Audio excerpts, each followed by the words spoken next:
பாருங்கள், உதுகுலுல் ஜன்னத லா ஹௌஃபுன் அலைக்கும் வலா அன்தும் தஹ்ஸனூன். அவர்களுக்கு அல்லாஹ் எப்படி கூறினான்? சொர்க்கத்திற்குள் நீங்கள் நுழையுங்கள், உங்களுக்கு கவலை இல்லை, உங்களுக்கு எந்த பயமும் இல்லை என்று அல்லாஹ் கூறி அவர்களை சொர்க்கத்திற்கு அனுப்பினானே என்று இந்த ஆராஃபுடைய மக்கள் நரகவாசிகளை பார்த்து சொல்லுவார்கள்.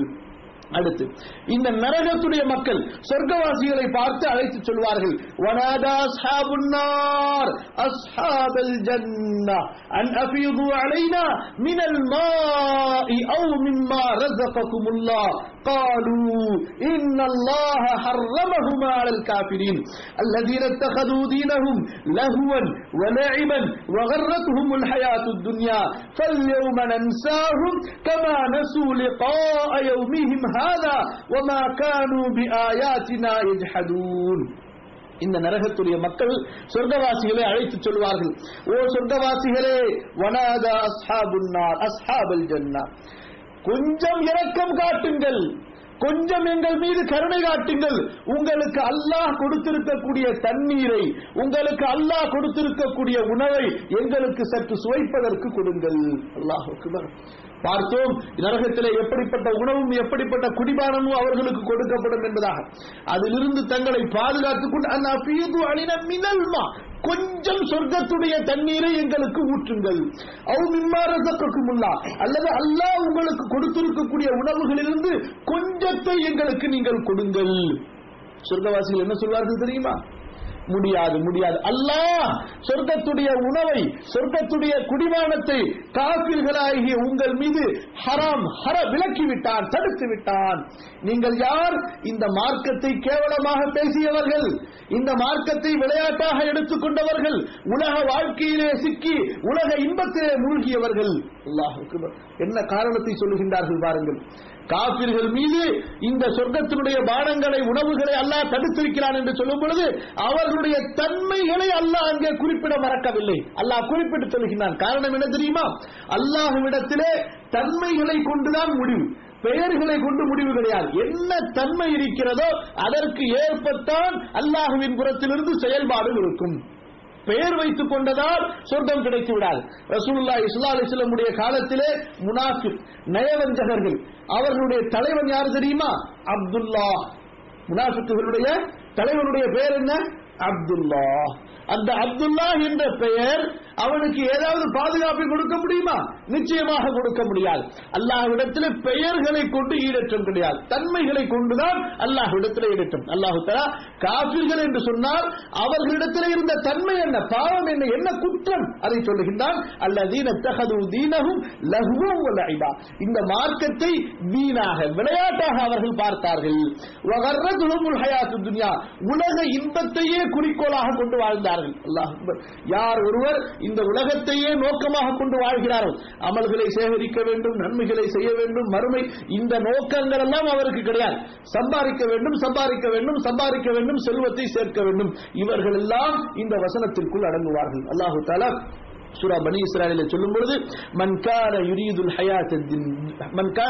ஹயாத்தத் துன்யா வஸீனதஹா நுஃபி இலைஹிம் அமாலஹும் ஃபீஹா வஹும் ஃபீஹா லா யுஹஸூன், யார் இந்த உலக வாழ்க்கையை மட்டும் குறிக்கோளாக கொண்டிருக்கிறார்களோ அவர்களுக்கு இந்த உலகத்தை நாம் கொடுப்போம், குறைவு செய்ய மாட்டோம். ஆனால் மறுமையிலே அவர்கள் எங்க செல்வார்கள்? நரகத்திற்கு செல்வார்கள். மன் அராதல் ஆஜிலா عجلنا له فيها ما نشاء لمن نريد ثم جعلنا له جهنم يصلاها مذموما مدحورا, யார் துன்யாவுடைய அற்ப அவசர கால வாழ்க்கையை மட்டும் தேடுகின்றார்களோ, அதை மட்டும் நோக்கமாக கொண்டு வாழ்கின்றார்களோ அவர்களுக்கு நாம் நாடியதை கொடுப்போம். நாம் நாடியதான் கிடைக்கும், அதற்கு மேல் ஒன்றும் கிடைக்காது. ஆனால் ثم جعلنا له جهنم يصلاها مذموما مدحورا, நாளை மறுமையிலே அவர்கள் கேவலப்படுத்தப்பட்டு இழிவுபடுத்தப்பட்டு நரகத்திலே தள்ளப்படுவார்கள். அல்லாஹ் அக்பர். அல்லாஹ் தஆலா சொல்வான், இந்த உரையாடல் நடந்து முடிந்ததற்கு பிறகு நரகவாசிகள் சொர்க்கவாசிகளிடத்திலே உணவையும் குடிப்பையும் கேட்டு சொர்க்கவாசிகள் இந்த பதிலை சொல்லியதற்கு பிறகு அல்லாஹ் பேசுவான். யார் பேசுவான்? இப்போது அல்லாஹ் ரப்புல் ஆலமீன் பேசுவான். فَالْيَوْمَ نَنْسَاهُمْ كَمَا نَسُوا لِقَاءَ يَوْمِهِمْ هَذَا وَمَا كَانُوا بِآيَاتِنَا يَجْحَدُونَ. காபிர்களே, நீங்கள் எப்படி நம்மை சந்திக்க வேண்டிய இந்த நாளை மறந்தீர்களோ அப்படியே நாமும் உங்களை இன்றைய நாளையில் மறந்து விடுவோம்.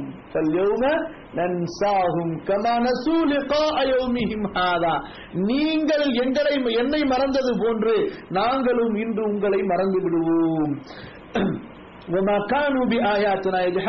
என்னுடைய அத்தாட்சிகளை நீங்கள் மறுத்துக் கொண்டிருந்தீர்கள் அல்லவா, என்னுடைய வசனங்களை நீங்கள் புறக்கணித்தீர்கள் அல்லவா, உங்களை இன்றைய தினத்திலே நாம் மறந்து விடுவோம். அதாவது கருணையிலே உங்களுக்கு எந்த இடமும் இருக்காது, என்னுடைய அன்பிலே உங்களுக்கு எந்த இடமும் இருக்காது.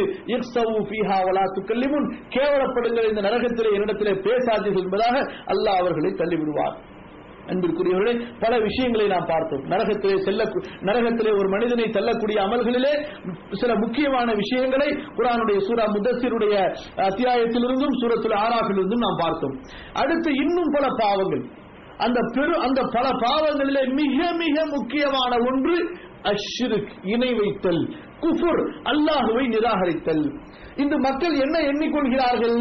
இணை வைத்தல் என்றால் இறைவனை நிராகரித்தல் என்று சொன்னால் இந்துவாக வாழ்வது, நஸ்ரானி கிறிஸ்துவர்களாக வாழ்வது, யூதர்களாக வாழ்வது அல்லது மஜூசிகளாக வாழ்வது, இதைத்தான் இறைவனுக்கு இணை வைத்தல் அல்லது இறைவனை நிராகரித்தல் என்பதாக எண்ணிக்கொள்கிறார்கள். நம்மிலே முஸ்லிம்களுக்கு இணை வைத்தல் என்பதனுடைய சரியான விளக்கமே அர்த்தமே தெரியாமல் இருக்கிறது.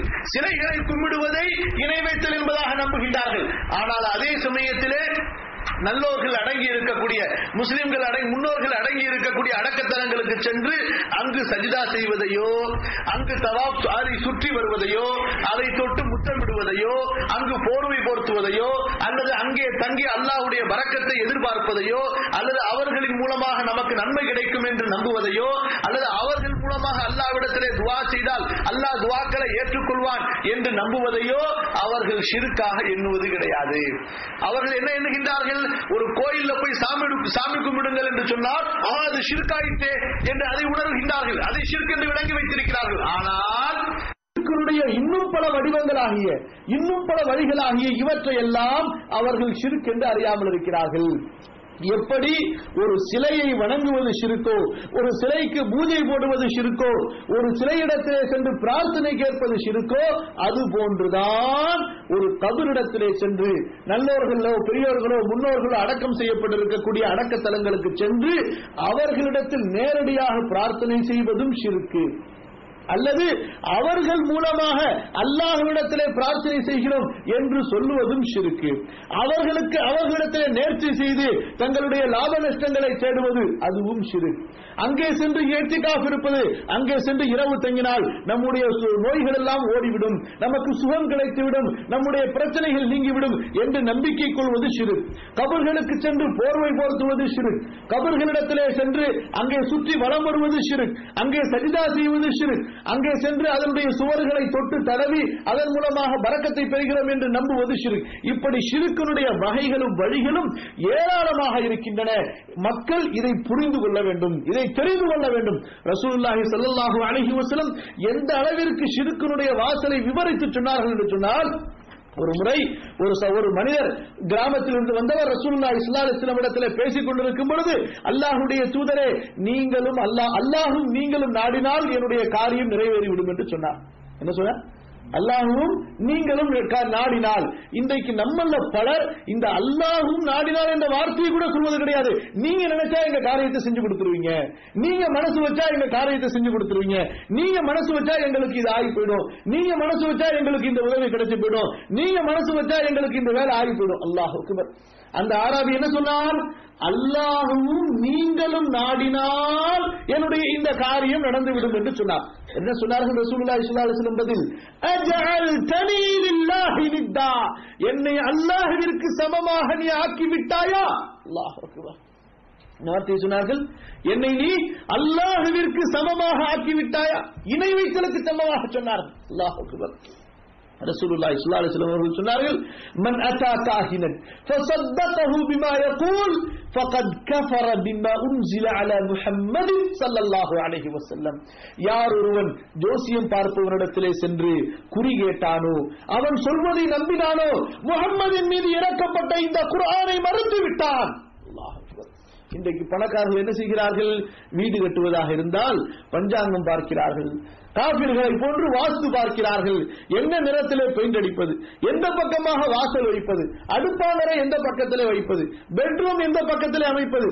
அன்றுக்குரியவர்களே, காபிர்கள் முஷ்ரிக்குகளை இந்துக்களை பற்றி நான் பேசவில்லை. முஸ்லிம்களிலே பல செல்வந்தர்கள் இன்னும் எந்த அளவுக்கு தெரியுமா?